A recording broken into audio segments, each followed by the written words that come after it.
எப்பவுமே பெண்களுக்கு வந்து ஒரு மிகப்பெரிய ஒரு ஹோப், நம்பிக்கை, ஒரு பெரிய தூண் அப்டின்னா வந்து அப்பா எப்பவுமே இருப்பாங்க. அப்பாவுக்கு அப்புறம் அடுத்ததுனா ஒரு கணவர் அப்டின்னு சொல்லலாம்.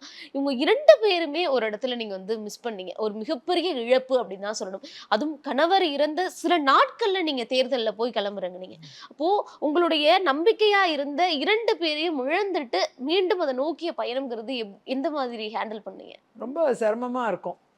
அதாவது ஆ ஒரு ஆண்களே இல்லாத வீடுன்னு சொல்லணும் எங்க வீடு. அதான் உண்மை. அப்பா 9 எனக்கு 9 வயசு இருக்கிறச்சே இறந்துடுறாங்க. அவரு ஒரு பெரிய ஆளுமை.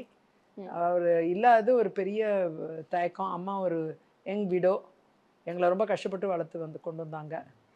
ஆ நல்லா படிக்க வச்சாங்க.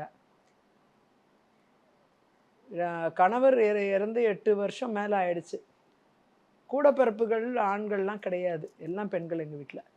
ஸோ வெறும் பெண் பட்டாளம் தான் நாங்க. அப்படி உலகத்த துணிச்சலோட பார்க்கக்கூடிய ஒரு தைரியத்த எப்படியோ வரவழைச்சுக்கிட்டோம். ஆண்கள் இருக்கிற வீடு, இன்னும் தந்தை இருக்கிற வீடு, கணவர் இருக்கிற வீடு, அதெல்லாம் எப்படி இருக்கு? அப்படின்ட்டு ஒரு கம்பேரிசன் வரும்போது, அந்த இடத்துல ஓ! இவங்க இருந்திருந்தா இன்னும் பெட்டரா இருந்திருக்கும். ம். டுடே அப்படின்லாம் தோணும். ஆனா தெரியாது.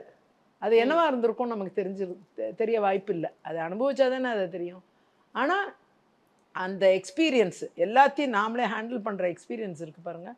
அந்த experience has made me so matured. கிட்டத்தட்ட எனக்கு சைல்ட்ஹுட்டே இல்லாத ஒரு மெச்சூரிட்டி. ஓகே.